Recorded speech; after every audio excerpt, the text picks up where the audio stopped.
Hello, my name is Marcus. I'm the compiler of a collection of therapy quotes entitled 1001 Windmills of the Mind, a collection of quotes to help us to be our own metaphorical alchemist, where we face unconscious ambivalence that we often or don't believe that we have, face the two sides of the ambivalence, bring the two sides into an integrated whole.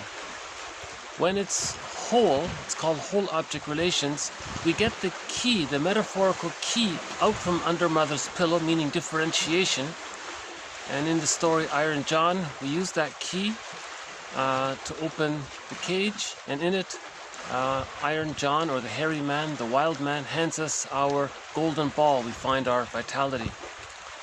So the metaphor of being our own alchemist means to bring, to differentiate from the frightening image or the frightening memories of the mother by understanding her and forgiving her, realizing that she was wounded, but she did the best she could. She did the best she could given her circumstances and what she went through. And yes, there is hurt and pain around it. And to somehow bring those two ideas together emotionally, then we get the key, and that leads to the gold, hence the metaphor of being our own alchemist. Now, in order to get to that point, we have to be our own existential detective. We have to understand defense mechanisms. So in this video here, we'll add a couple of quotes to a couple of our defense mechanisms. If we understand defense mechanisms, we understand how we think about why we're using them, and that gives us access to the truth. And access to the truth leads to the mourning process. And as Steiner says, it's this verdict of reality that makes the work of mourning so difficult.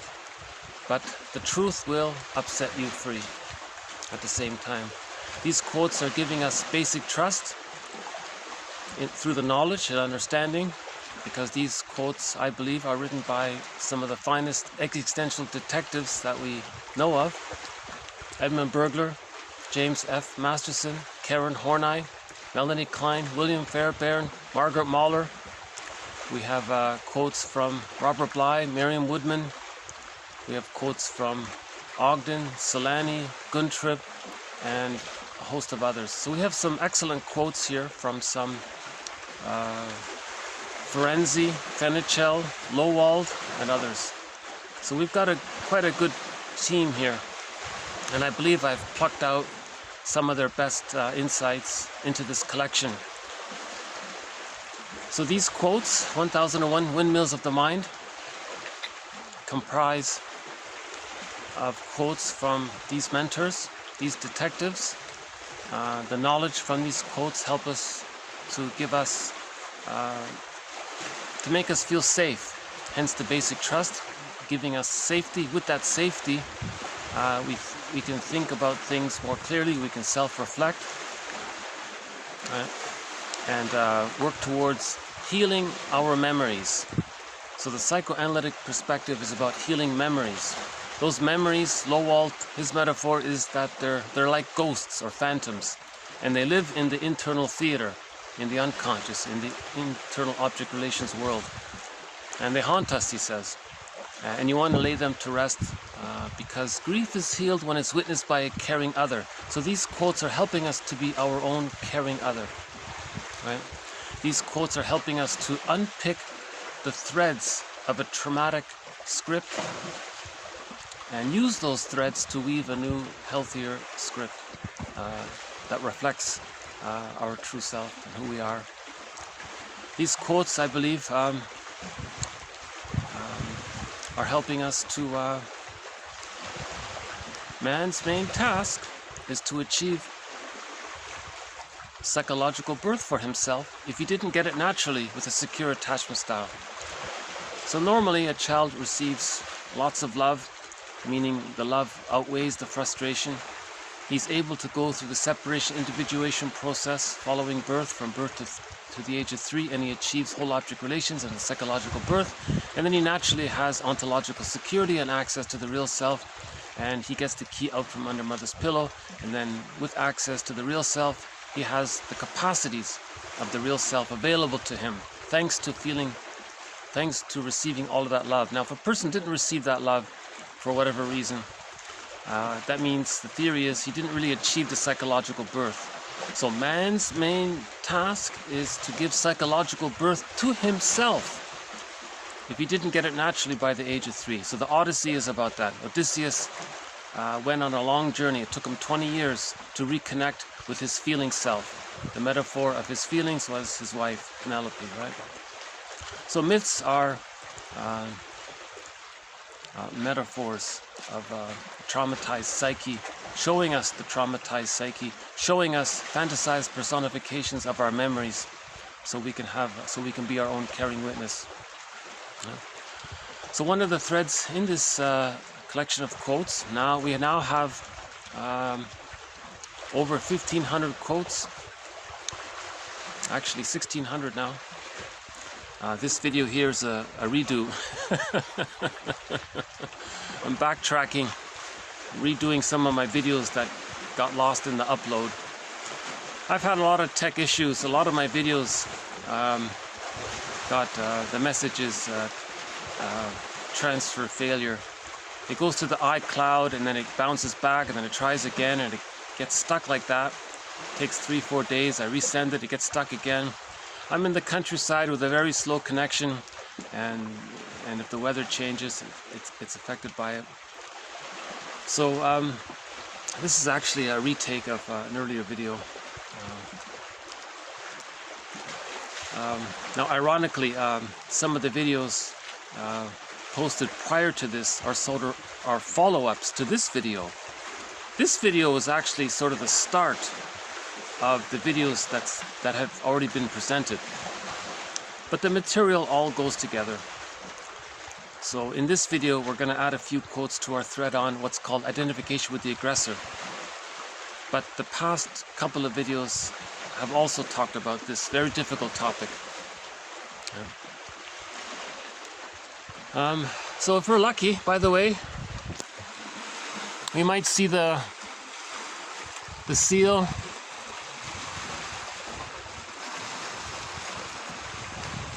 We might see the Canada geese, I'm not sure. Yeah, and the heron, I missed the heron. We haven't seen the heron in such a long time. Jeez.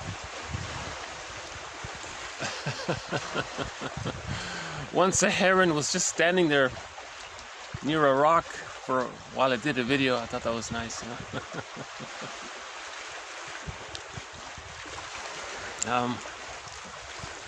So 1001 Windmills of the Mind is, I believe, a very helpful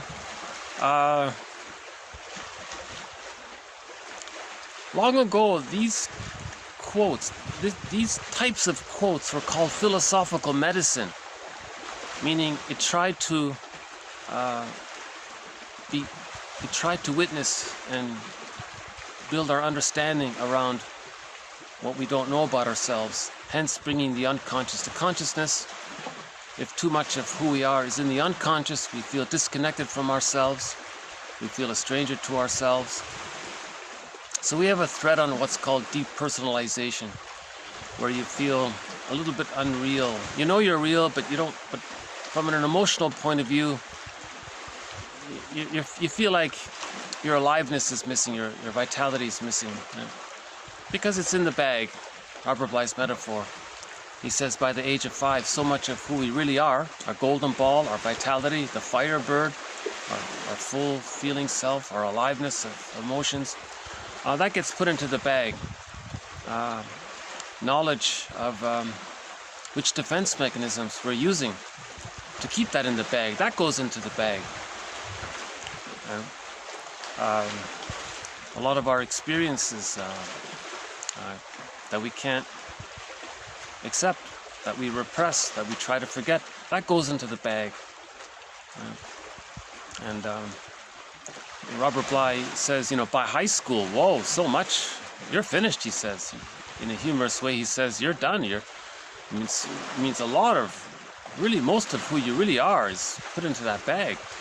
And then we spend the rest of our lives trying to re-own and get it back, to reintegrate what we disowned. So the child's a genius to be able to disown his feelings in order to survive a traumatic childhood. But after the age of 5, if he's still using those emergency defense mechanisms, then he's frozen, he's stuck. It blocks his development, it blocks his happiness. The child is only meant to temporarily use emergency defense mechanisms or maneuvers of the mind or mental mechanisms to deal with the pain, to be able to put everything in that bag. But that's temporary. Ideally, what happens by the age of 3, the child is a little older, he receives enough love, he can accept more of himself. So,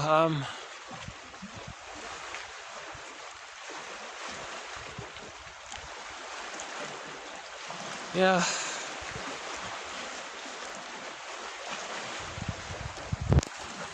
A little bit of sun there.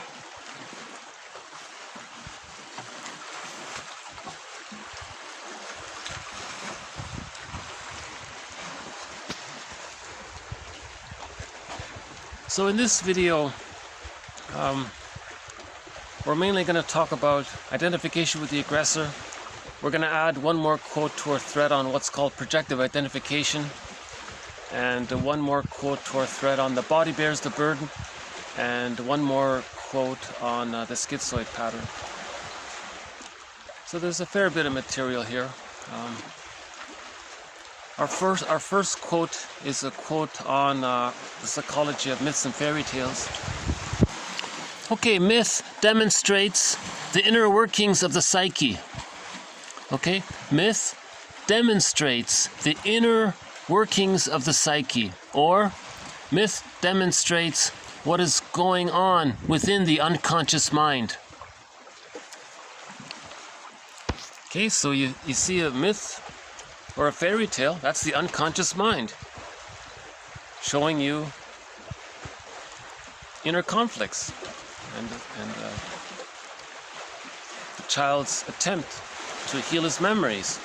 So myths and fairy tales describe a traumatized psyche, a child's traumatized psyche that we still carry with us, that our inner child of the past still carries with us, right?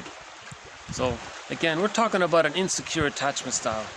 Those who received a secure attachment style, they're happy, their marriages are like fine wine, they're generative and they're creative and loving, and they're humble and affectionate. So they're happy. So this series is about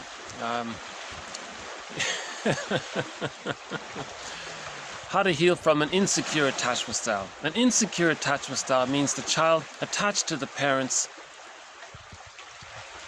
but in a very insecure way. He didn't feel safe. He had to lie to himself. He was scared, but he tricked himself.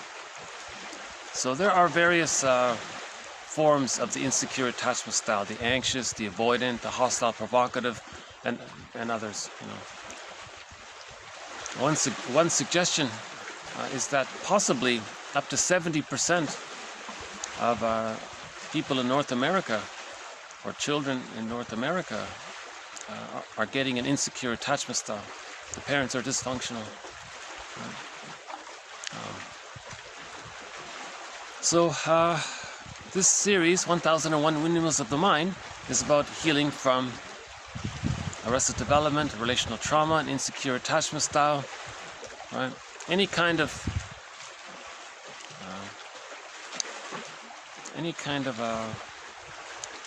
where the child got frozen, right? Because of trauma. If the child's frightened, he's frozen, he's stuck there, right?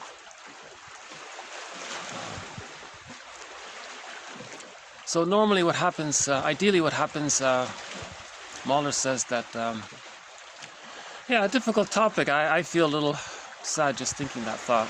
But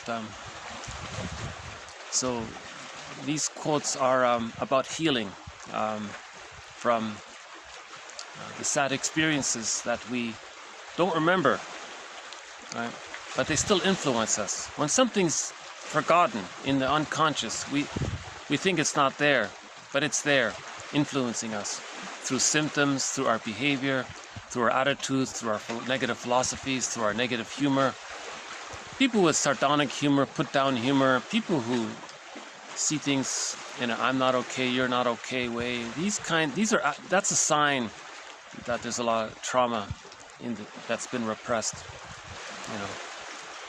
So ideally, what happens, Mahler offers us a very hopeful model. She says that the psychological birth of the child, although it doesn't automatically take place with the biological birth, it occurs at around the age of 3 when the child goes through what's called a separation individuation process. So the first sub-phase of that is called the sub-phase of symbiosis, meaning the baby was in a sort of symbiotic state with his mother. He had a complete and total need for his mother, so the metaphor is he's in a symbiotic state with his mother. Now, because humans come out to Homo sapiens, in the last video I showed you a photo of apparently, according to one theory, Homo sapiens evolved from Homo bodoensis. Homo bodoensis. Okay. So we all evolved from this guy. Actually, I think I have the photo here. Let's see. I don't know if you can see it, but this is one artist's rendition. He says that about 1 million years ago, before Homo sapiens, okay, it was this. Okay. I don't know if you can see him, but can you see him? A little dark there. You know, he looks a little bit like us, but he doesn't have the cortex. He has no language. So he's considered the missing link, or he's considered the missing link between him and, well, we don't know. Whatever came before him, and then whatever became, and then whatever there was before him. So we had this lineage from the gorilla to whoever it was that evolved, and the next one evolved, the next one evolved. And then the precursor to Homo sapiens, we evolved from this guy. Homo bodoensis. So you can look it up, right? Interesting. So, so Homo sapiens, so we Homo sapiens, we come out of the womb too early.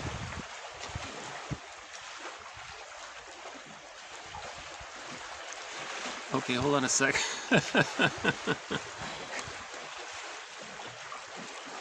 I love doing these videos outdoors, but I have to deal with certain little things here. Okay.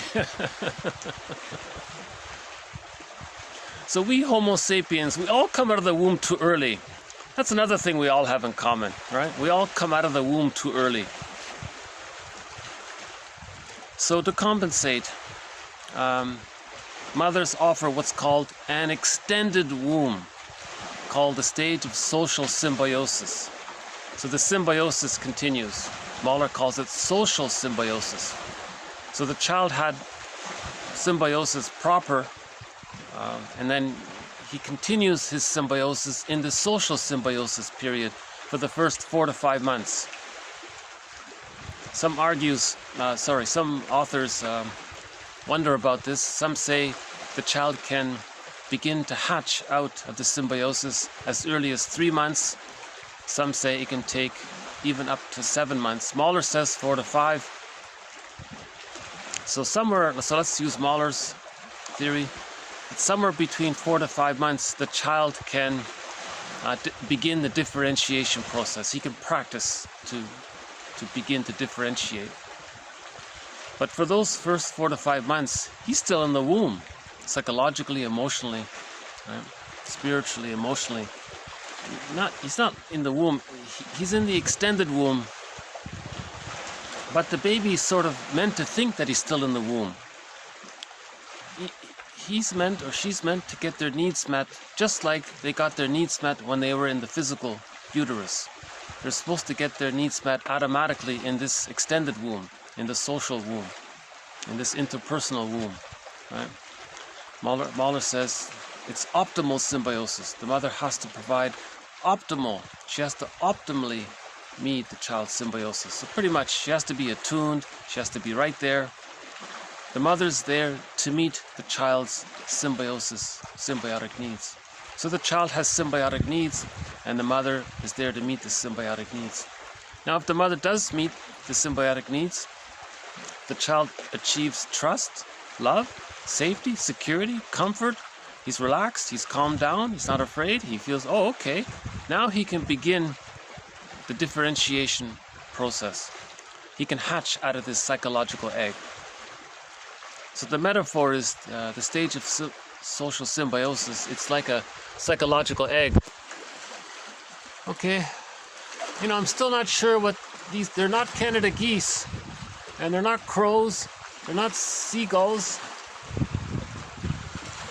but there's a few more.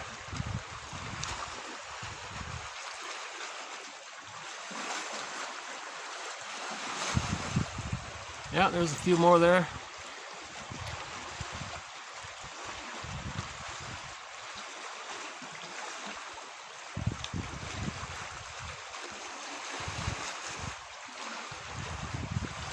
Yeah, a couple of more. Okay.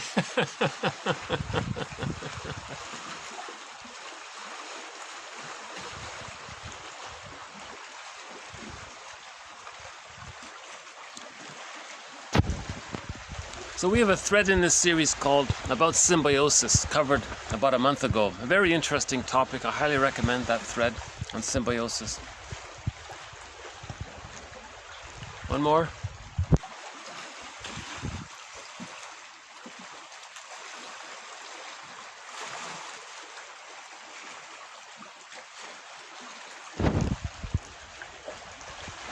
And if the child doesn't get his symbiotic needs met, the theory is he'll be quite angry. So Adler says all of that pain around that, of being unloved, he's going to compensate with power and control. So he develops the hostile provocative attachment style, or the bully pattern, always thinking about power and control. He's going to try to force others to develop what's called a negative symbiosis with them, because the baby would rather have a negative symbiosis with the mother than no symbiosis. So if the child doesn't get his symbiotic needs met, he's going to want to coax others, and he'll be belligerent and forceful and bullying to get others to be dependent on them and to get them to be at their beck and call and to serve them. So they want to find someone else to be their mother. It can't be done. It's a secondary delusion, right? Those two people can't travel back in a time machine. The person with the hostile provocative attachment style, he can't morph back into the crib and be the little baby. His lackey there can't morph and magically become his young mother, and then the mother does it right. He gets loved. He feels better. They morph back to who they are, hop back in the time machine, and then change history, it can't be done. So Bergler is saying, if a person is being hostile like that, using the bullying pattern, they're trying to communicate that they didn't get their symbiotic needs met. It's a communication. When there's a trauma, they want to master the trauma. They want to deal with it or face it. How do they face it? Well, they got to communicate it somehow.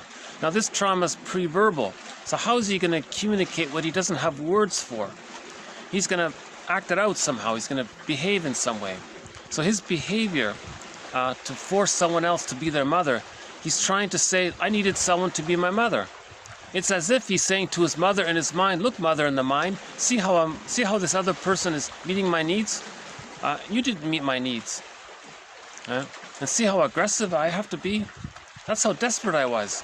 And you know, I was desperately trying to get your love, and you didn't meet my needs, and I'm doing this to this other person, and I'm hurting them, and they don't like it, but I'm desperate. See, mother, how desperate I am. You know, so the hostile provocative attachment style is trying to communicate the pain and hurt and disappointment of not getting the symbiotic needs met. We're not blaming the mother. Okay, she's doing the best she can. So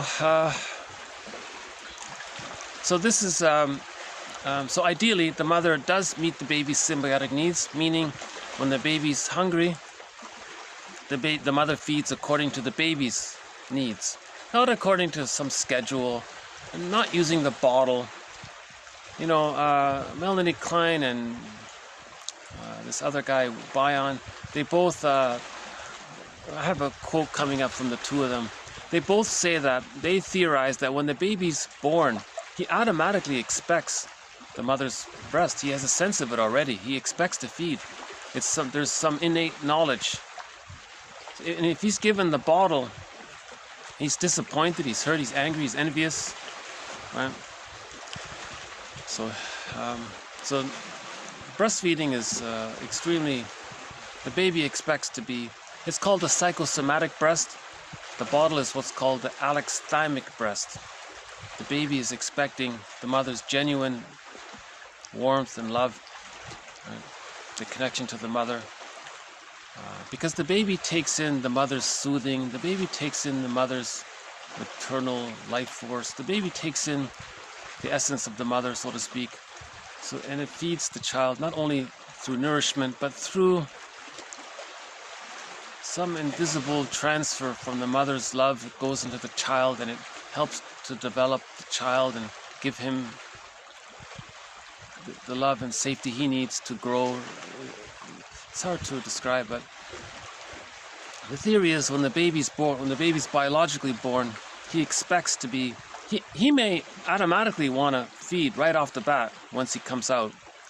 You see, that's why the baby's meant to be handed to the mother. Ideally, if everything's okay and there are no emergencies, the baby would be handed to the mother directly, and he may start feeding right away. So the cord stays, the placenta stays, to preserve the continuity of the bond. Because when the baby's born, the mother produces lots of hormones to facilitate the bond for the two. And it helps the mother. All of those hormones, they help her to get in touch with her maternal life force availability to offer to the child. So the mother gets in touch with her maternal instinct. If the baby's removed for more than even a minute, they say, the mother is losing the hormones, she's decathecting, the baby's returned, the mother's in mourning. How does she bond if she's in mourning? If she's sad, she may think she's happy, but the hormones are dissipating. So there's a disconnection there. That can lead to birth trauma. So birth trauma can interrupt the symbiosis. So again, ideally, the theory is that when the baby's born, the mother produces lots of hormones to facilitate the bond for the two. It's a very sensitive time there. It can't be replicated. You know, it's a one-time thing. You know, so you want that bond there. Oh, good. The baby and the mother are bonded. They're fused. The baby thinks he's one with the mother. The mother's an extension of the baby. The baby's meant to think that the breast mother is an extension of him. It's just there for him. You see, and he's feeding just like he was fed in the physical womb. He's going to feed in the social womb with the mother. So the continuity stays, right? Again, Homo sapiens come out too early. Some others have to offer this extended womb, right? This social womb. So from 4 to 5 months, the mother's attuned, whatever the baby needs, the mother's there automatically. That means the child's getting his symbiotic needs met. He's getting his egg needs met for the psychological birth. So this is called a psychological egg. Now, if the child doesn't get his needs met in this psychological egg, if he's not nourished in the egg, he can't really go through the separation individuation process. He doesn't really hatch out and reach the psychological birth, they say. Yeah. He may cognitively develop. He can become an engineer and a scientist. He's, of course, physically he develops, and he can be a muscle man or all, whatever. That other things can develop, but this sort of spiritual, psychic, invisible realm, it can be frozen there. The psychoanalytic perspective looks at this invisible sort of psychic, spiritual realm, but we don't know much about, but it influences us. Right?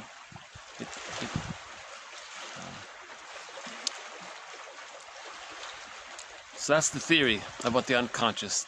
Right? Humanity's third narcissistic injury, that there is such a thing as the unconscious, and it influences us. So we may make a decision, we may forget things. Why did we forget that? We may make some rationalization, but maybe there was another reason, a deeper reason why we forgot something. Maybe we didn't want to do it, so that's why we forgot it. So we unconsciously wanted to sabotage it because we didn't like it. So the unconscious may be involved. The inner child doesn't like it. So we have this unconscious. Oh, that's nice, a little more sun coming out.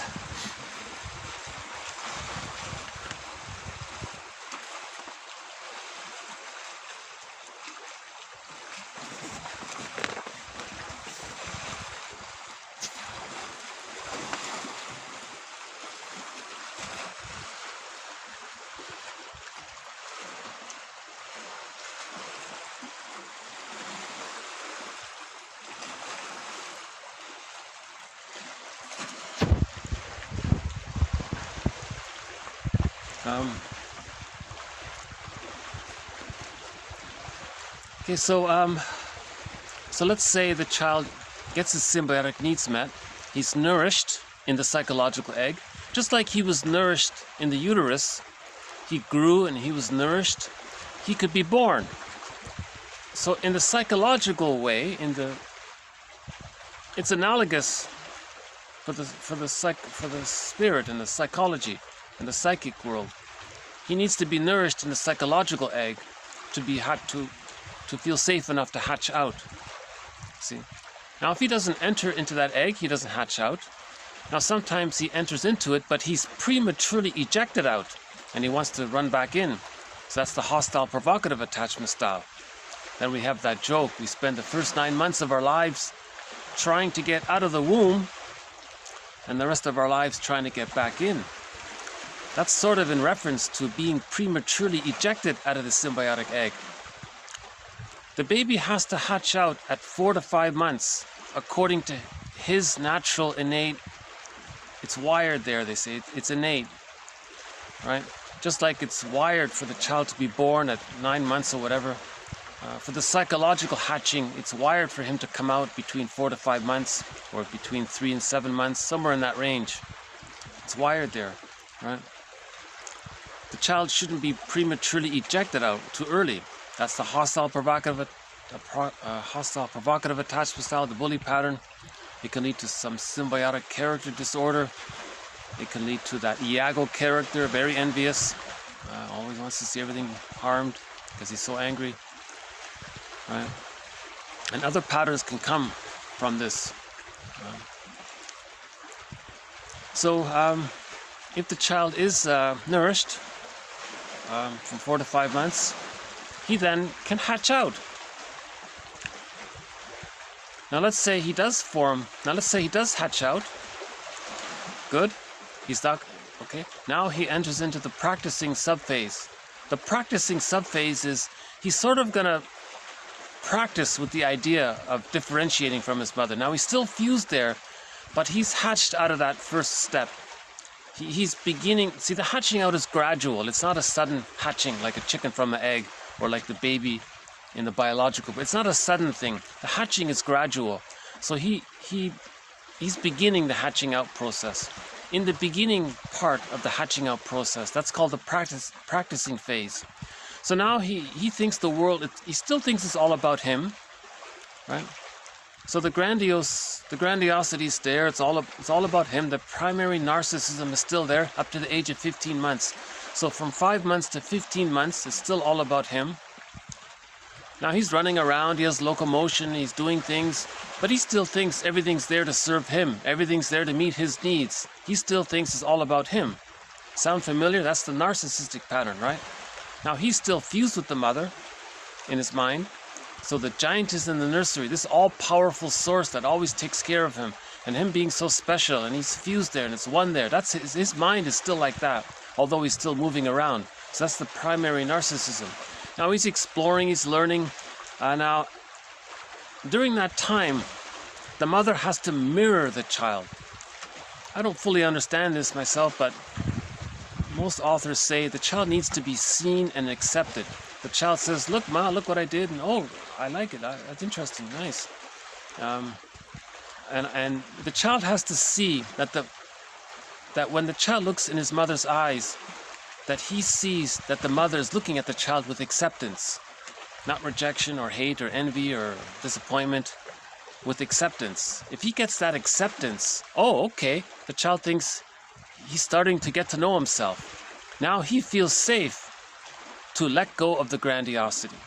At the age of 15 months, he drops the primary narcissism. Okay? He doesn't have to think that it's all about him anymore. He can differentiate. Now that's the next phase of the differentiation, where the primary narcissism is pretty much, for the most part, gone. Next, he enters into the Rapprochement Sub Phase. Now he has a sense of him being a person and his mother being a person, so there's differentiation there. Now he thinks, whoa, he's not one with his mother. He's a person and the mother is, whoa, there's a mother there. There's two people here, but he's so small and the mother's so big. Now the child thinks, well, this is all very curious and exciting. And now the mother offers improv. So when the child discovers something, the mother says, yes, and. She does what's called communicative matching. She shares what she knows about what the child is learning about. So she's encouraging the child's learning, and she accepts it. And again, likewise, the child has to see that when the child looks in his mother's eyes, that the mother's okay with the child learning and becoming himself. That she wants to see that the mother's okay with the child separating from her and finally individuating from her, becoming their own person. His own psychological, unique own person. Not an extension of the mother, not there to take care of her, not there to be a parent for her, not there to feel responsible for her. The child has to feel that it's okay for him to be himself. Right? That's called the Rapprochement Sub Phase. Some more birds here.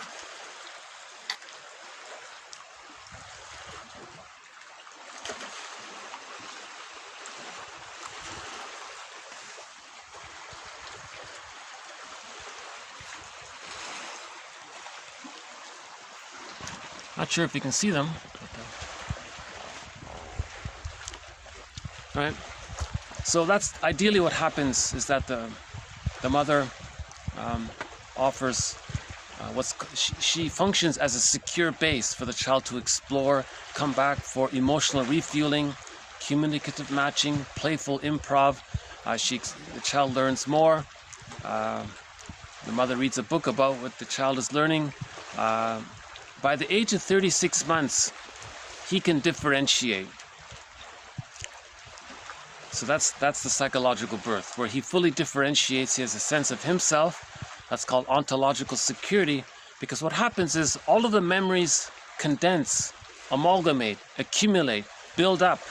All of the memories of the child being loved, getting his symbiotic needs met, seen, getting his mirroring needs met, okay, supported, getting his communicative matching needs met. All of those memories of him getting his needs met, they amalgamate and they become part of his psychic structure. It becomes a part of him. When all of that love becomes a part of him, right? He feels ontological security. He has a sense of self. He feels safe enough to allow him. He feels safe to accept that he has a self. He feels it's okay to have a self. He has permission to be himself. Like, he has that acceptance that it's okay that he has a self, that he is a unique person. Although the alternative is he's so frightened, he doesn't get that. He doesn't get the psychological, because he's so frightened. Now, when he's frightened with the mother, he's hyper-cathected to the rejecting image of the mother, and he's stuck there in a tar pit of negative symbiosis. If he's stuck there with the rejecting mother, always trying to please her or in rebellion of her, trying to get out, but he's stuck there waiting for mother's love so he can differentiate, the baby needs enough love to differentiate. If the mother doesn't offer that love, the baby clings even more to the mother, ironically. So the more rejecting the mother is, the more the baby needs the mother, the more the baby clings to the mother. He may even identify with her in some desperate attempt to have some connection with her. So ideally, the child gets his needs met. He has ontological security, a sense of self. He has what's called the holding interject. It's a presence within him. This presence is the memories. So that stays with him his whole life. He has this presence within him.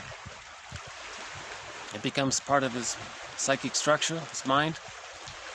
When that happens, he gets the key out from under mother's pillow, meaning his life force can decathect from the image of the mother, and it can be invested for his self-representation. Now he feels connected to himself. Someone called it the plumb line to the self.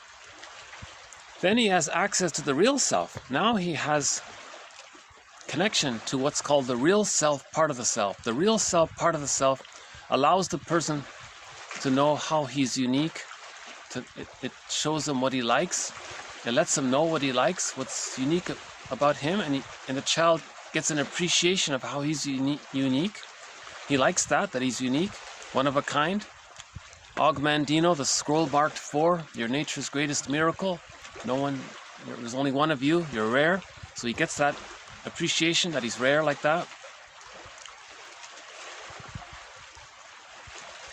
And the real self, part of the self, allows the person a wide range of affect, aliveness of affect, appropriate affect. So for example, if the person later on needs to mourn losses, the real self will say to the person, I'm here for you. I'll allow you and I'll let you have all of the feelings that you need to mourn the loss. So the real self, part of the self, okay, a wide range of affect. So if the person needs to be sad, to mourn, the real self will say, I'll let you have, because of the inner security, right? He feels secure enough to feel sad. If the situation is to be happy, the real self will allow the person alive, a serene, inexhaustible fullness of being. So the joy of the now, the fullness of the present. You can feel the joy of the now, So the real self will allow the person a wide range of, that's the key there, a wide range of emotions, needed emotions, the whole spectrum. The real self will give the person feelings, all of his feelings. The firebird is there. The metaphor is the firebird. Okay, he has all of his feelings, aliveness of feelings, right? See, the alternative is, if he's stuck with where he's traumatized prior to all that, if he's stuck in those earlier periods, his main emotions are hate, greed, envy, spite, vindictiveness, and so on. If his arrested development, if his psychic arrested development takes place during the first 4 to 5 months, okay, the main emotions are greed, hate, all of his energies for power and control. That's pretty much it. Schadenfreude, his feelings of joy, is when he gets power and control. That's the stress relief. Right? If he puts others down, he feels one up, he controls them. If he controls them, he feels safe. When a person feels safe, the brain sends them serotonin.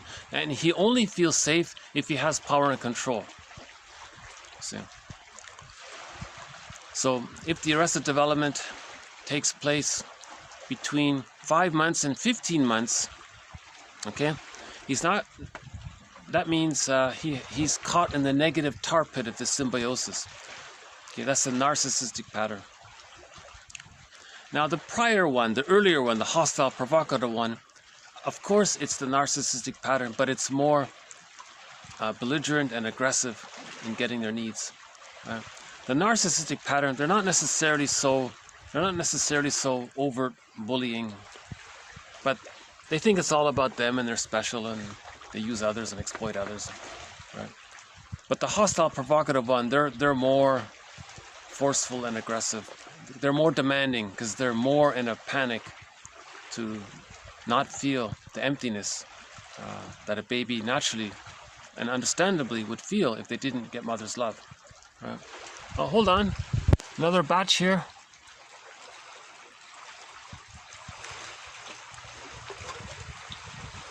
Okay. Oh, lots of birds today. Okay.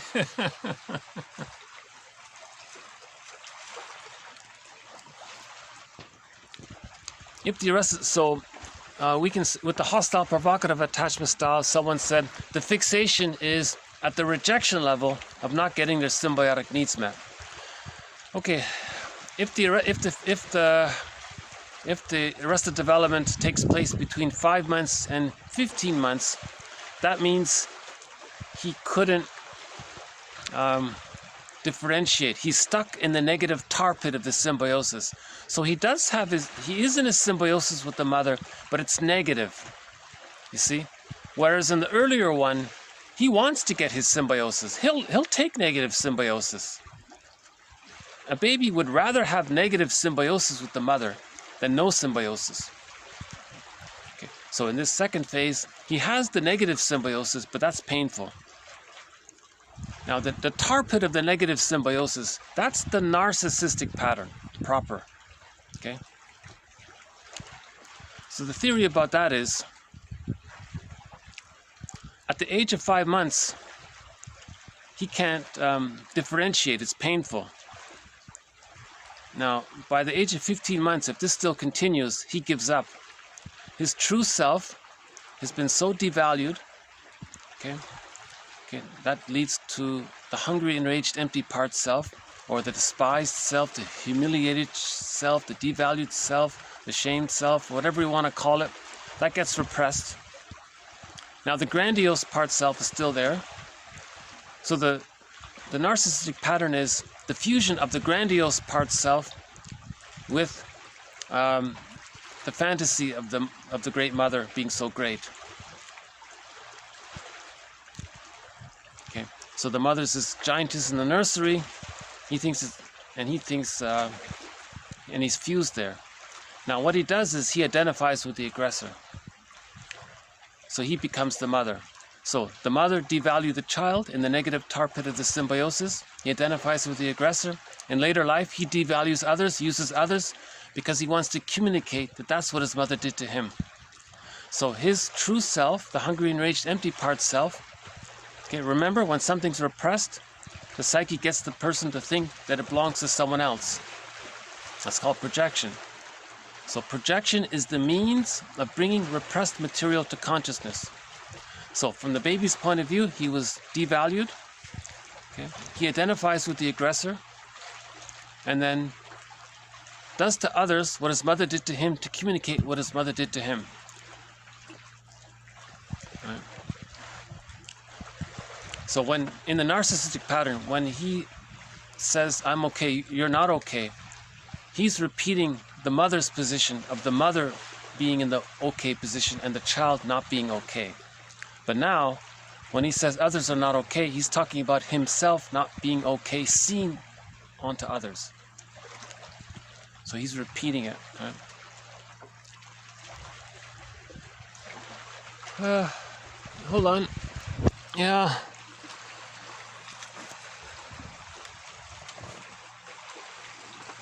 No sun? Okay.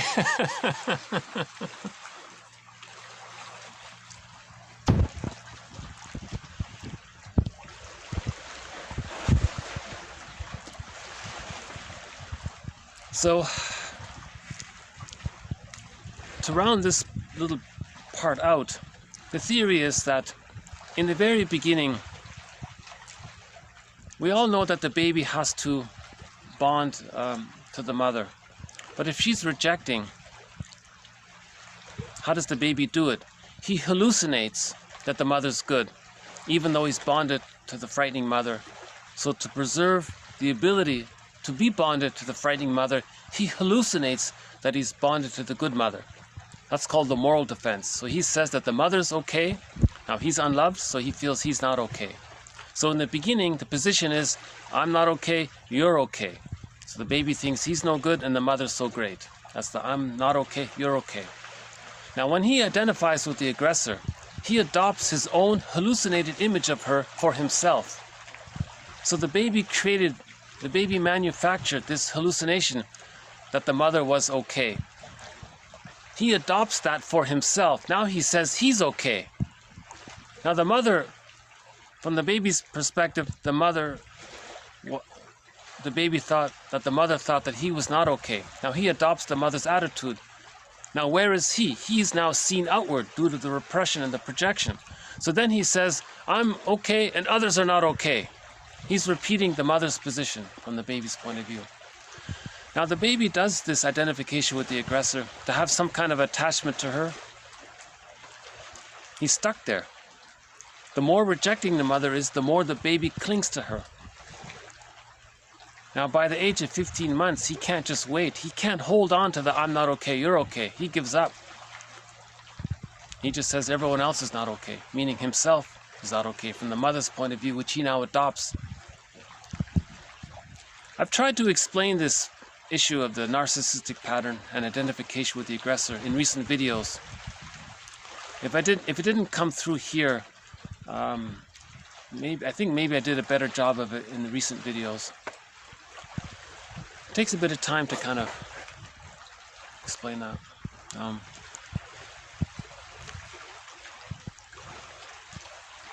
So again, the theory is the baby thinks he's not okay and the mother's okay. It's too painful to always hope. It's too painful to always feel that he's not okay and the mother's okay. He can't take it anymore, so he hallucinates and because the child's unloved, one author said, because the child's unloved, his ego is lost. The mother's ego fills in the gap, and he thinks the mother's ego is his ego. That's the identification with the aggressor. So the mother's mind is his mind, and he thinks it's him.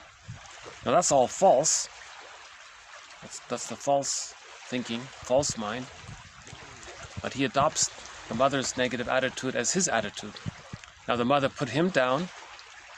So what does he do? He goes around putting others down, meaning himself down, to communicate that his mother put him down. Now when he puts others down, he's putting himself down in fantasy. Now when he puts himself down in fantasy to communicate that his mother put him down, because of the fusion, he feels devalued by that.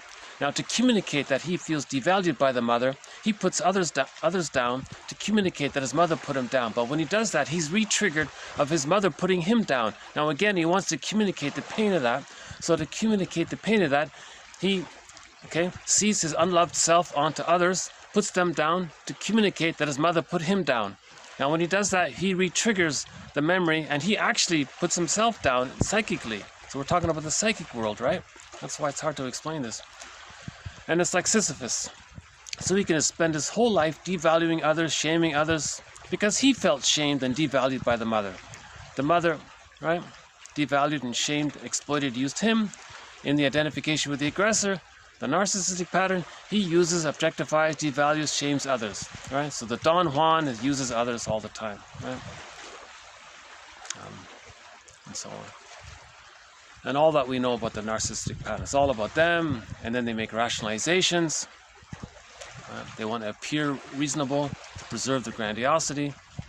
Right? They want to lie to themselves to preserve their repression.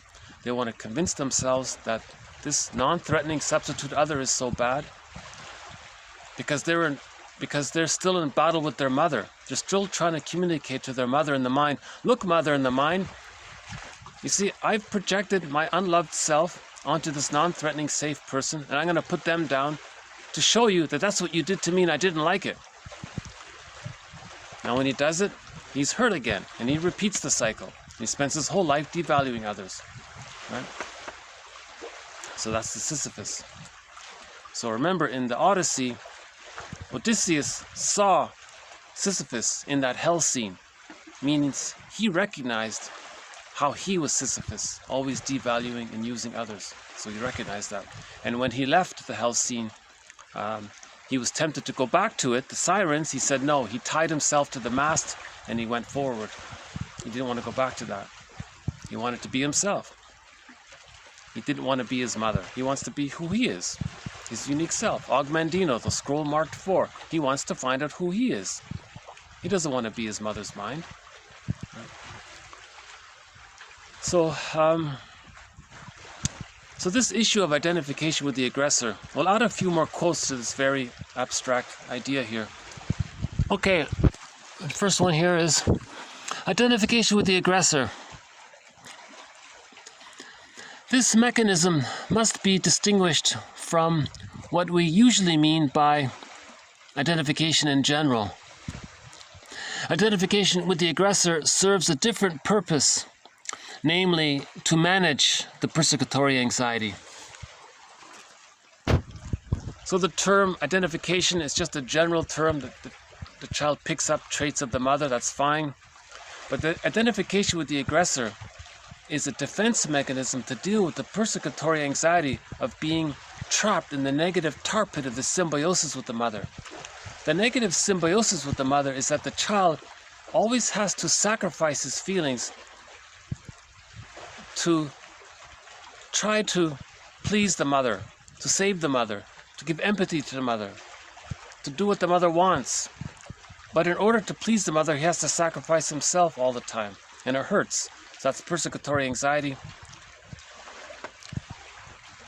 All right, so there's a little difference there. Okay, so it's a defense mechanism against, so identification with the aggressor is a defense mechanism against abandonment depression. I think Masterson would say it like that. All right. Okay, it's a psychic maneuver. It's a mental maneuver, a maneuver of the mind. Okay, identification with the aggressor, whereby an ego can achieve fantasized mastery of a threatening situation. Okay? The son, for example, the son, by pretending to be the father, reenacts those situations which caused anxiety and thereby gains a measure of pretended control over them. Oh, I'm getting some raindrops here. If it starts to rain, I'll hit the pause button and continue indoors. See how it goes here. It's funny, it's raining, but I can still see the sun there.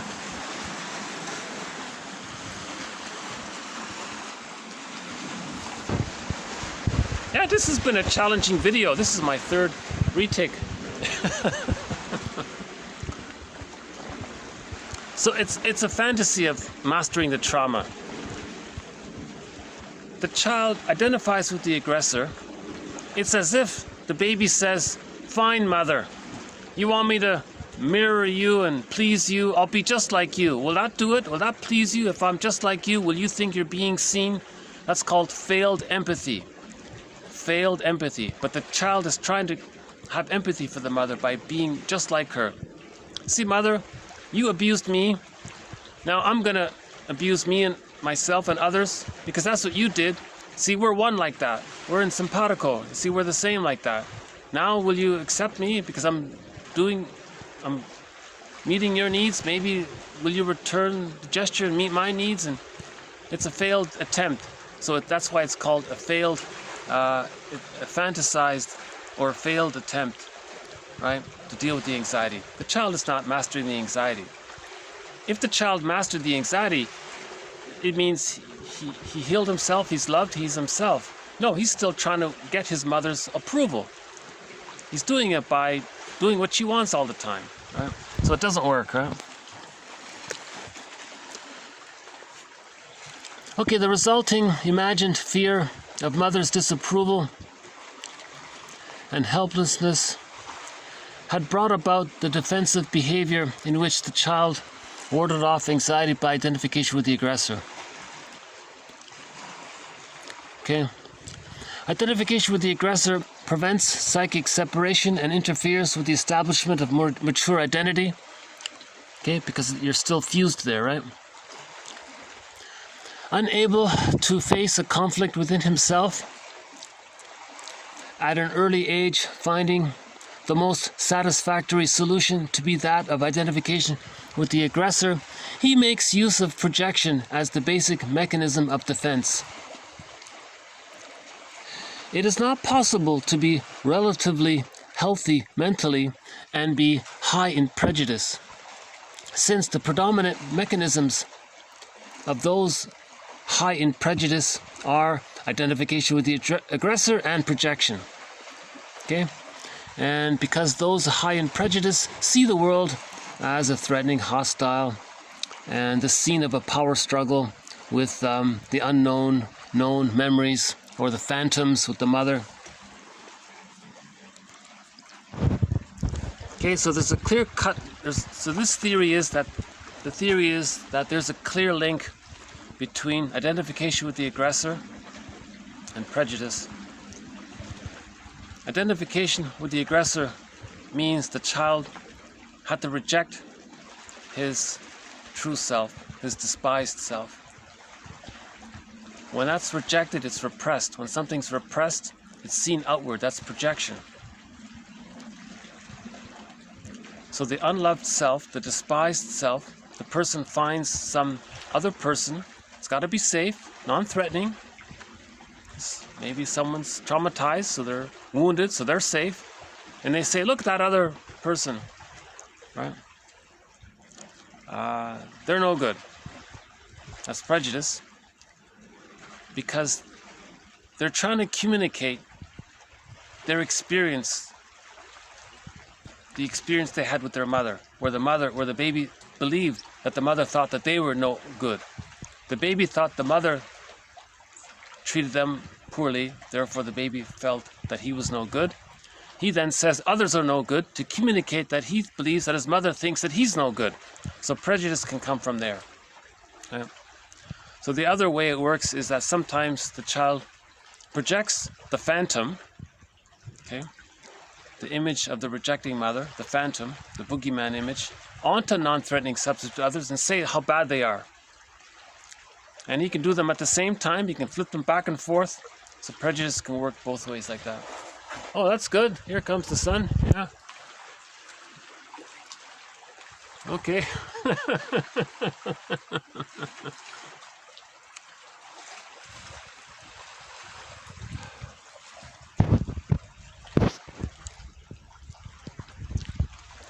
After this video, I really have to take a break from this topic of identification with the aggressor, because this is my third retake of this video. Plus, I did another video on the identification with the aggressor two times. And my third video on this topic, I had to do it twice. So I've spent a lot of time talking about this. I'm starting to feel a little... I'm starting to feel a little unheard here. Isn't anyone listening to me?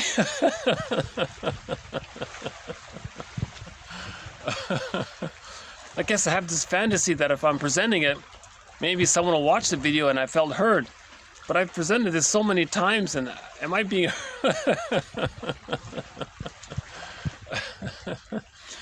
Because this is a very tough topic. I want to be heard. I want, I don't mind redoing topics that are easy, but to redo the topics that are emotionally very challenging to grapple with, because these are triggering topics, right?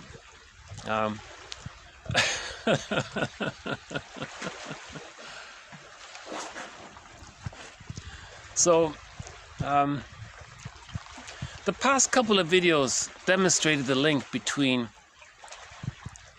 repression, which leads to projection, in the identification, in the repetition compulsion of trying to show the mother how they didn't like what she did by doing to others what the mother did to them. How the links, it's all interwoven. Repression, projection, projective identification, identification with the aggressor, rationalization, Sisyphus, it's all interwoven to explain the psychodynamics of prejudice. So the past couple of videos have been an attempt to explain the psychodynamics of prejudice. This video here, I think I try to clumsily offer a summary of it. Okay, let's add a couple of more here then. Okay, identification with the aggressor elicits dislocated aggression. Okay, one author calls identification with the aggressor a folie douce. Another one calls it a hall of mirrors.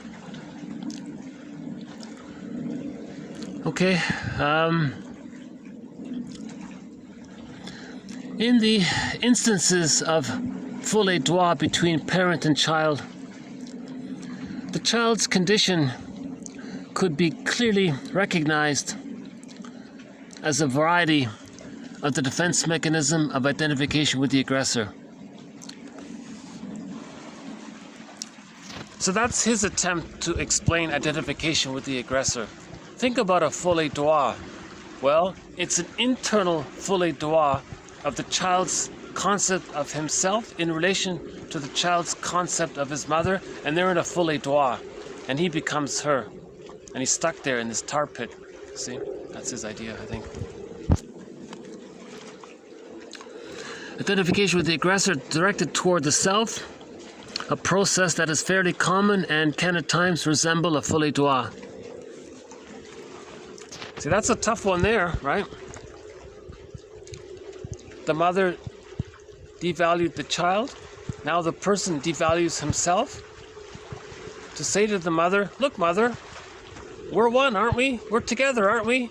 I'm doing what you're doing. We're a team, aren't we, mother? So the child devalues himself to have an attachment to the mother. So emotional. So one author says in this difficult concept of emotional masochism, or so-called moral masochism, or social masochism, whatever you want to call it, it's an attempt to preserve the bond to the mother and the mind, because they're stuck there. So much so that he is her.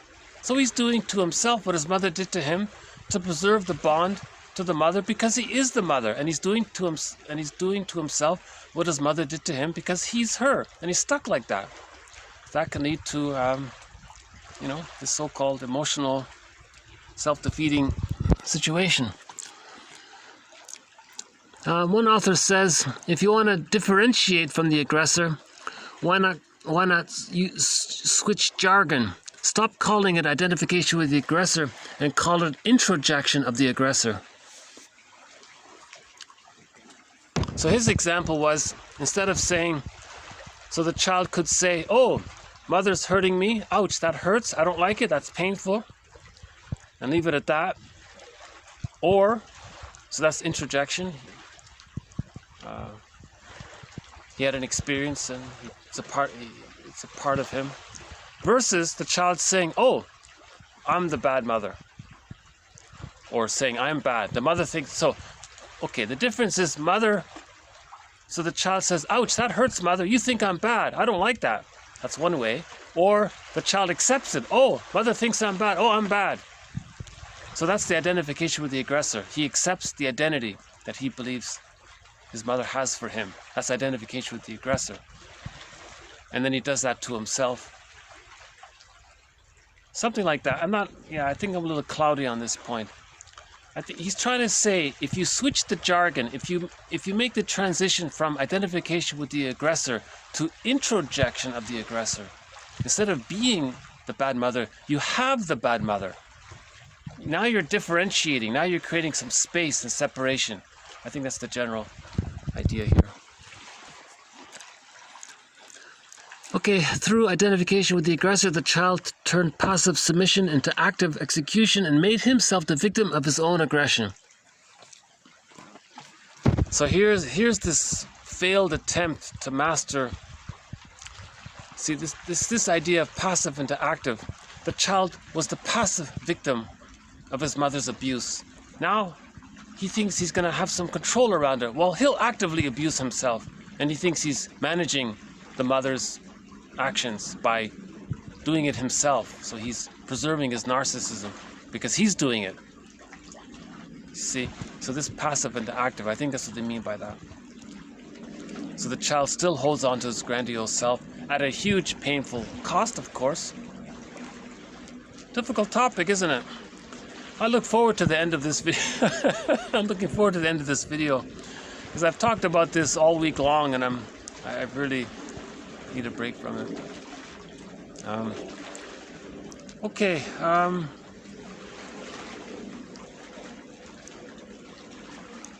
hold on a sec. Okay, before we move on, let me stretch my legs here for a sec.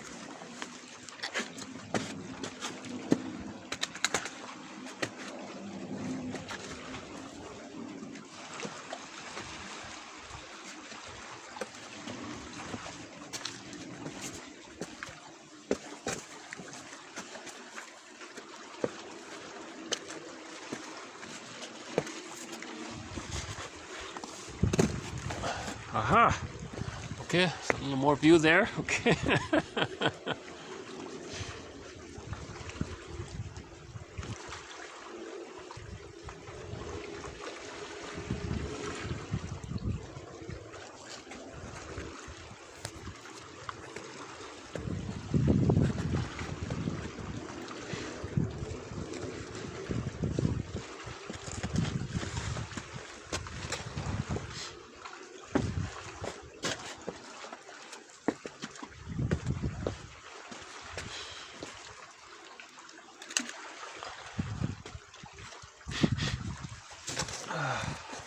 Yeah, it's still, oh, the rain's back. It's still raining.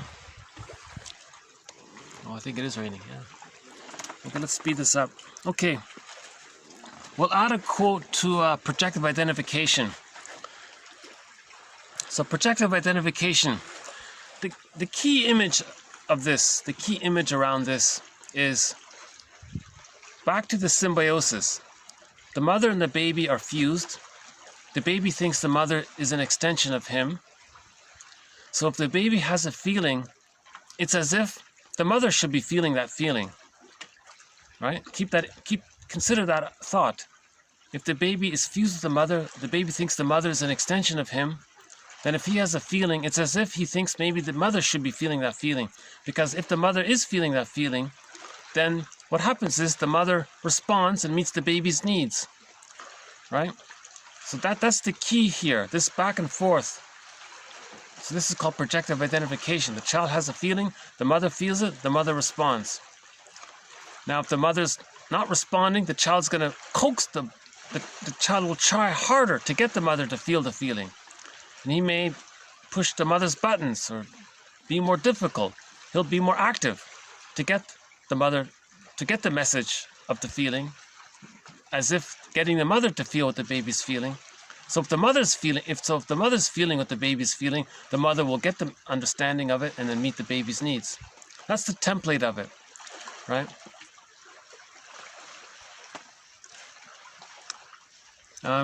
So projective identification. Projective identification is, in fact, not just a defense, but also the manifestation of a fantasized object relationship, okay? The projective part is the same as in simple projection, in which the aim is to get rid of something within the self that is uncomfortable and unacceptable, right? But the projector doesn't want to lose the projected part completely, hence the identification. Okay? So keeping that interaction between the baby and the mother in mind, let's say as an adult, the person is feeling something, he's uncomfortable, and he wants his friend to comfort them. He may try to get the friend to feel what they're feeling, and maybe the friend will respond. So it's the same template. It's that same back and forth, you see? Ogden puts it this way. 1. A defense, right? A defense to distance oneself from an unwanted part of the self, while in fantasy keeping the part alive in the recipient. 2. A mode of communication in which the projector hopes to be understood by making the recipient feel the same way. Okay, he wants his friend to feel the same way. 3. The projector is still in some ways merged with or undifferentiated from the object. Okay, that's the fusion. 4. an important pathway for psychological change and growth, since the process is by no means static, and the projector can learn much from the identification with the other. Yeah, it's raining here.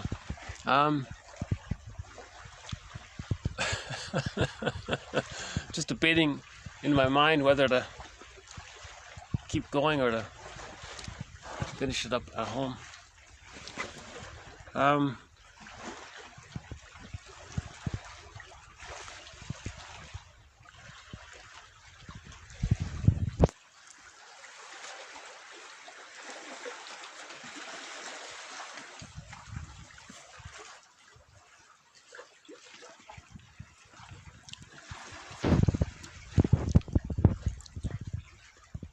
So sometimes two friends are talking, and one friend says, "Hey, I'm kind of feeling anxious. I'm wondering, are you feeling anxious as well?" And the first person says, "Yes. How did you know?" "Well, I think, well, from the way you're talking, I'm kind of picking it up. So that's benign like that." Now let's say the person, second scenario is the person feels he doesn't want to admit something about himself. He wants the other person to carry it, so to speak. So he coaxes the other to feel what he's not feeling, and then through the fantasy he thinks is outside. So he thinks the other person's carrying it, so to speak, that the mother has it, and therefore it's repressed. So projection preserves the repression. If the person doesn't want to admit something, he wants to see someone else express what he's denying, and then it's repressed. Now, ideally, maybe the other person will get the message and provide the comfort that he needs. But if it can't be done, then the person wants to keep it repressed. He'll coax the other further. No, you keep that feeling. If the person felt unloved as a child, no, you always show and talk about how you're unloved and feel no good. And yeah, you always demonstrate that. Then he can deny it in himself. Right? So projective identification means the person projects what he doesn't know about himself, means he's seeing his mind. Somehow the person thinks in his mind that what he doesn't know about himself belongs to someone else. That's called projection.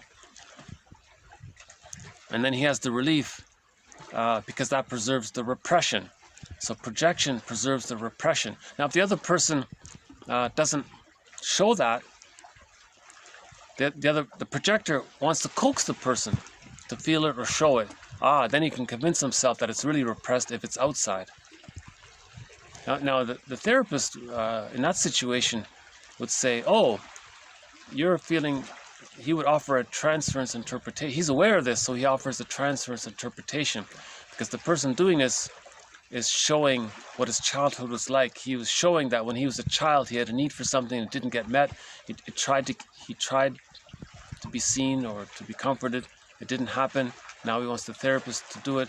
So the therapist doesn't do it. He offers an interpretation around what he didn't get. You see, so he can mourn the loss.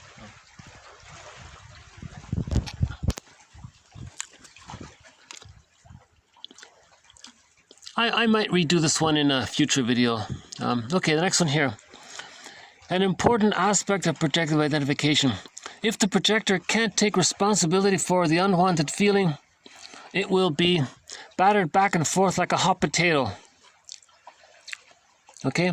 When the projector can comfortably own the feeling and no longer needs to disavow it, the pathway for psychological change can begin, and the troublesome feeling can be integrated into both self and object representations. So if the person doesn't want to admit something about himself, he says to his friend, "Hey, you think that and believe that." The friend doesn't know what you're talking about. He says, "I don't know what you're talking about." So it's like a hot potato. He bounces it back. "Well, maybe that belongs to you." "No, it doesn't belong to me. It belongs to you." "No, really, I don't know what you're talking about." So he bounces it back. So it's like a hot potato.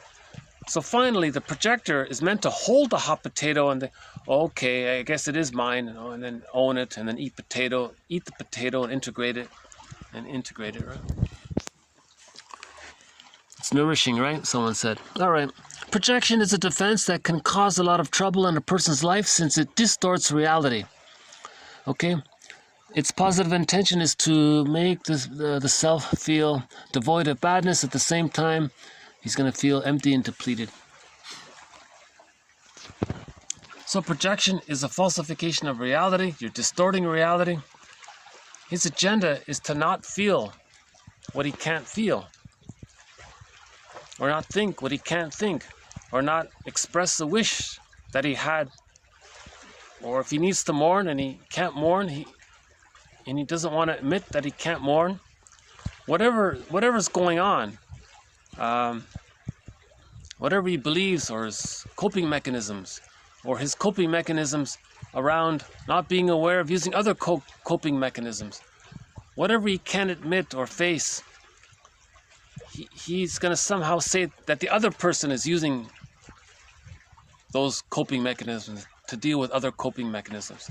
The other person doesn't know what you're talking about, so it's a distortion of reality. So he'll argue it. So now he'll create rationalization. A rationalization is you want to argue your way to preserve. You want to argue in order to preserve the repression and to preserve the projection.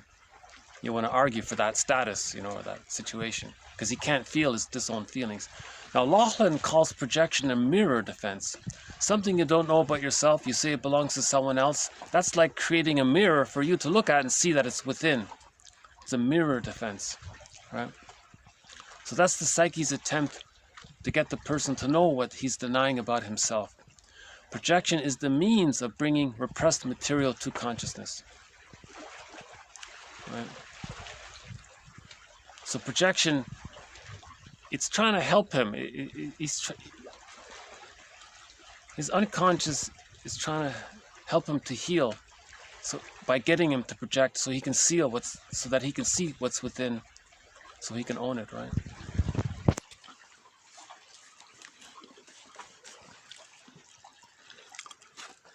Okay, we'll do one more here on the moral defense, right? Fairbairn's moral defense. Okay, 1952, Fairbairn wrote of how crucial it is to feel that the mother is good, even if the badness must be felt in the self in order to preserve that belief. Again, Fairbairn wrote of how crucial it is to feel that the mother is good, even if the badness must be felt in the self in order to preserve that false belief. At least then there is a connection and hope of redemption. A child can only survive believing that the mother is good because, quote, it is better to be a sinner in a world ruled by a good mother than to live in a world ruled by a bad mother. Okay, this is called the moral defense. The child makes this sort of decision in his mind. He's like a little judge. He decides that he's bad and the mother's good to have the connection, right? In a world ruled by a bad mother, quote, the individual may escape the badness of being a sinner, but the psychological price to be paid is very high because the world becomes a place without the possibility of salvation.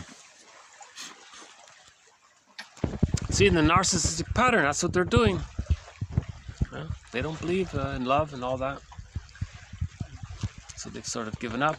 Their only agenda is greed and envy and spite and vindictiveness. And they're stuck in this battle with the mother. They don't believe they're going to be loved or healed. They want to be seen and they want to preserve their grandiose self. They think they may use the word love that way if someone thinks they're so special and all the time. So the moral defense is the baby thinks he's not okay and the mother's okay. That means at the age of 3, he's going to say, with normal development, he says, I'm okay and mother's okay. That's redemption, personal redemption. When he says he's okay and mother's okay. The narcissistic pattern gives up on that. That's what he means, right? He just says he's okay and others are not okay. And when he says he's okay, that's a fake. That's fake. He's adopting his hallucination that the bad mother's good, and he adopts that for himself. So he still thinks I'm not okay, you're not okay. So then he thinks, then that's you're paying a huge psychological price. He doesn't find love in his life. Right? If he always lives with the attitude, I'm not okay, you're not okay, he's not going to find love in his life. Now, if the child can hold on to I'm not okay, you're okay, there's hope. Now, in the codependent pattern, in the rapprochement phase, he's still holding on to the I'm not okay, you're okay. So in the codependent pattern, from between 15 months and 36 months, he still has that relentless hope, right? So they're the pleasers and the clingers and the very helpful, and they sacrifice themselves to please it, because they still have that constant hope of I'm okay, you're okay. The narcissistic pattern doesn't know what you're talking about.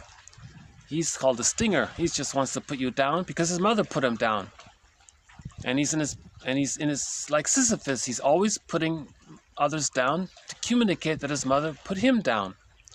He's in battle with this phantom, this memory of the negative mother.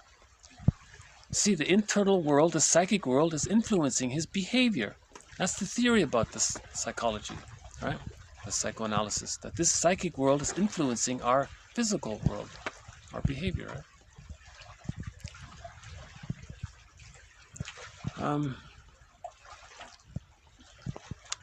So again, with the moral defense, the metaphor is the child's like this little judge. Fine, I'm going to be this little judge and make this moral decision that I'm bad and mother's good.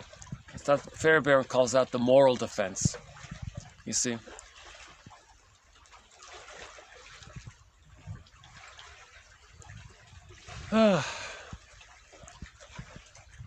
Yeah, it's a interesting day here.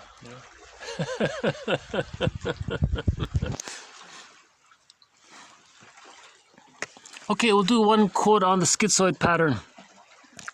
Okay, the in and out program of the schizoid. That's Guntrip's jargon here. The in and out program of the schizoid.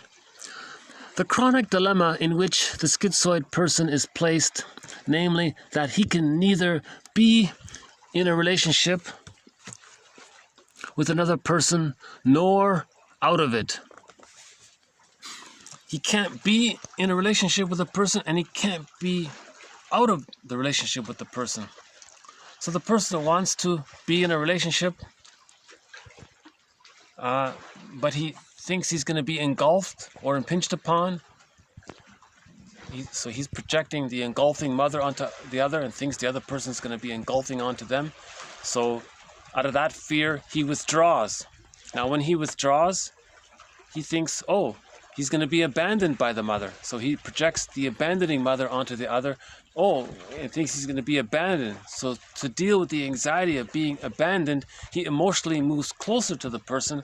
Now he thinks he's going to be engulfed with that person. So he moves back out of that fear. Now, again, like Sisyphus, he's going to move forward because he doesn't want to be abandoned.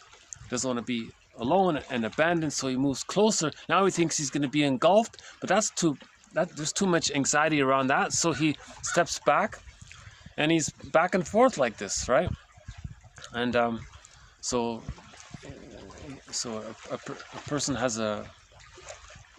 so in relationships that might take place. A person tries to share their feelings, they can't do it, so they be silent. Now they feel lonely, now they feel abandoned, so they try to share. No, they can't do it, so they go back. And they're quiet for a while, then they feel lonely, then they speak up a little bit. No, they're back and forth like this. So Masterson's simile or analogy for this is in the therapy room. Imagine a guy sitting in his chair and he feels that he's too far from the therapist. He thinks he's going to be abandoned. So he shuffles the chair a little closer. Now he thinks the therapist is going to be engulfing. Out of that panic, he shuffles the chair back. Now he thinks he's going to be abandoned. And then he shuffles the chair forward. And imagine the whole hour, this shuffling of the chair. Imagine the whole time in the room, the guy's just shifting his chair back and forth. And that's all he's doing the whole time. He can't sit still. So emotionally, that's the metaphor. Emotionally, a person might be like that. Emotionally. That's called a schizoid pattern. He's afraid of love, but he needs it. And he's afraid not to have it. So he tries to have love, then he's afraid to have it, and he's afraid not to have it, he's afraid to have it, he's afraid not to have it, and he's going back and forth like that. That's called a schizoid dilemma, they said. So there's one of Masterson's students called Ralph Klein. He wrote a book about this. And Masterson himself talked about it to some degree in his books. He says some people might present with the codependent pattern, but underneath the codependent pattern, they may have some traits of the codependent pattern, but really they're the secret schizoid. Or they may have, or maybe a person has the narcissistic pattern, and underneath it, at the same time, they have the schizoid pattern. So it's layered like that. Or a person may have narcissistic traits masking the codependent pattern, and those two mask the schizoid dilemma underneath it. So you got to work through the layers like that. That's discussed in his books. Okay, one last one here.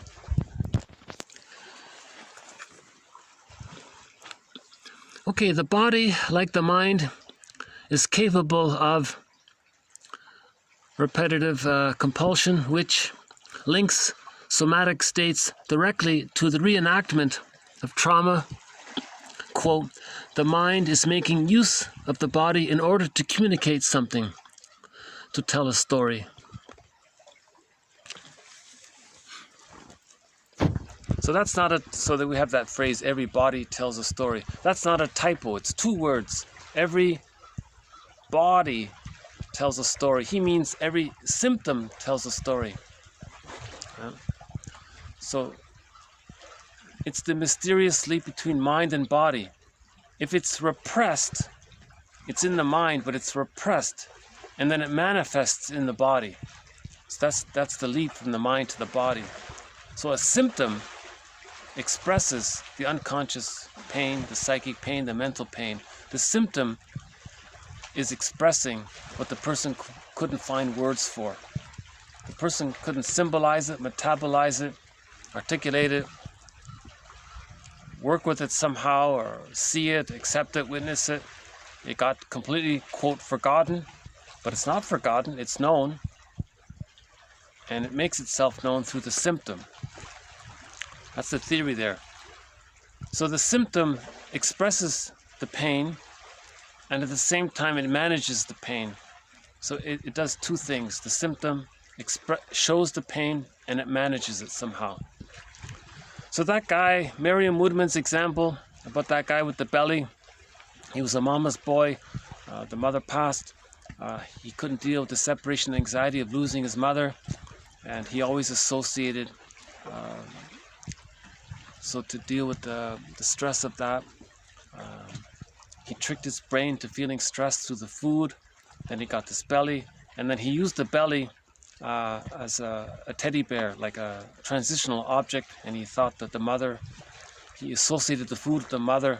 I forgot the details, but Woodman's interpretation was to the guy, you're carrying your mother around with you wherever you go, like a child carries a teddy bear.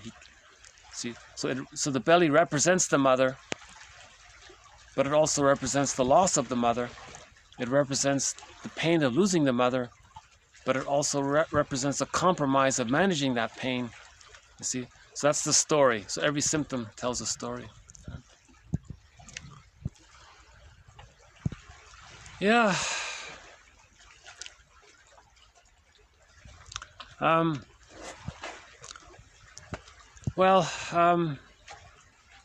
I hope some of this, despite my slight anxiety, despite my anxiety during this video, I hope some of this has still been helpful in some way. The quotes are posted below. I look forward to moving on to some fresh material. So the next quotes, we'll move on to some new authors, and we'll add some new quotes to some of our threads. So by the way, 1001 Windmills of the Mind, we have over 30 threads in this series, right? We have a thread on identification with the aggressor, a thread on symbiosis, a thread on projective identification, a thread on projection, a thread on the body bears the burden, the schizoid pattern, the psychology of religion, emotional eating, And we'll be adding more quotes to our threads here. Symbiosis is a thread. Yeah, another look here.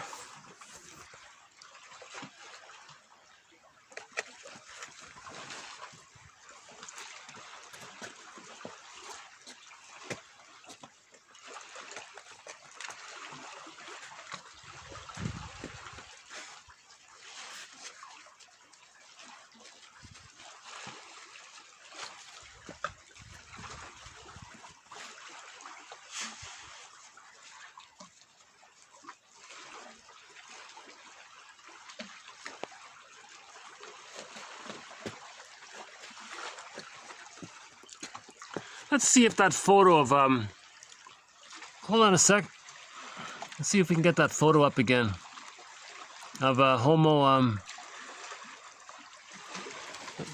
can you see it there? Let's see. How about now? Does it show now? So that guy there, that's one artist's rendering of Homo bodoensis. Homo bodoensis. Okay. So we all evolved. We're all Homo sapiens. We're all Homo sapiens, right? We're all Homo sapiens, and we all evolved from this guy.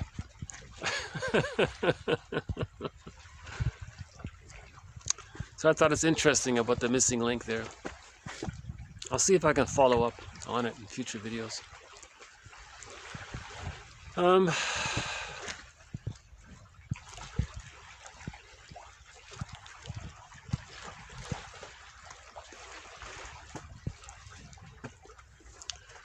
Okay, I guess I'll just end up on our theme song here. Our theme song is Katja Epstein's rendition of Windmills of the Mind.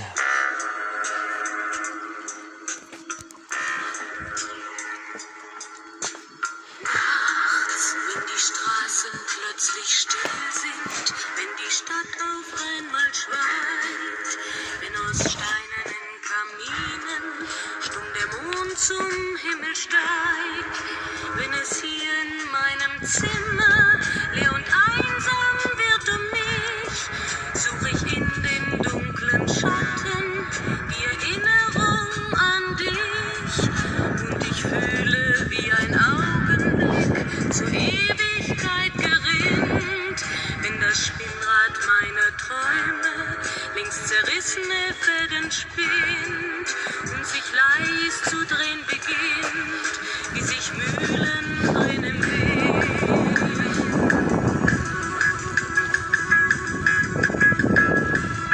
Und es kreisen die Gedanken ohne Anfang, ohne Ziel, wie die schnellen Wellenringe, wenn ein Stein ins Wasser fiel, wie ein Kreisel, den die Peitsche übers Straßenpflaster treibt, wie Spiralen, die ein Adler in den Abendhimmel schreibt. Und ich fühle, wie ein Augenblick zur Ewigkeit gerinnt, wenn das Spinnrad meiner Träume längst zerrissene Fäden spinnt und sich leis zu drehen beginnt, wie sich Mühlen drehen im Wind.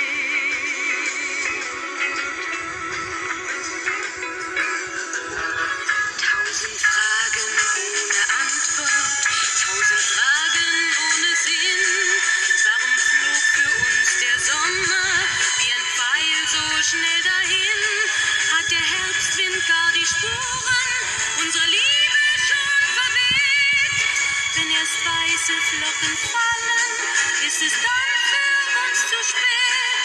Sah ich eben nicht im Dunkel deinen Schatten an der Tür, hoffte für ein paar Sekunden, du kämst doch zurück zu mir. Doch warum sich selbst belügen? Längst ist meinem Herzen klar, dass der Pulsschlag dieser Hoffnung nur mein eigener Schatten war.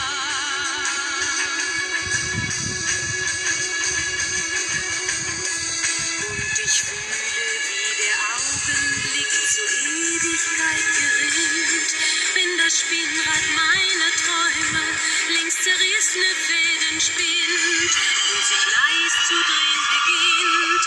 sich im Kreis zu drehen beginnt,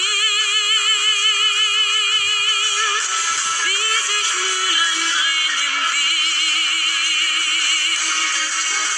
wie sich Mühlen drehen im Wind.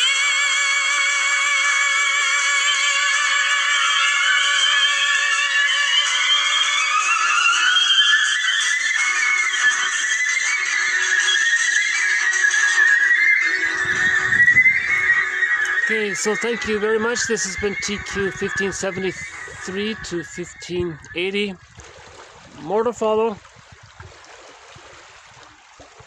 By the way, TQ 211, early in the series, there's a short video on identification with the aggressor. That's not too bad.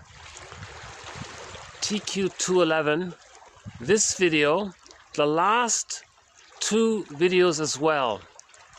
So we have 4 videos on identification with the aggressor. Right? A key concept. Right? And we'll be adding more quotes to it as well. Okay, so thanks again. Bye for now.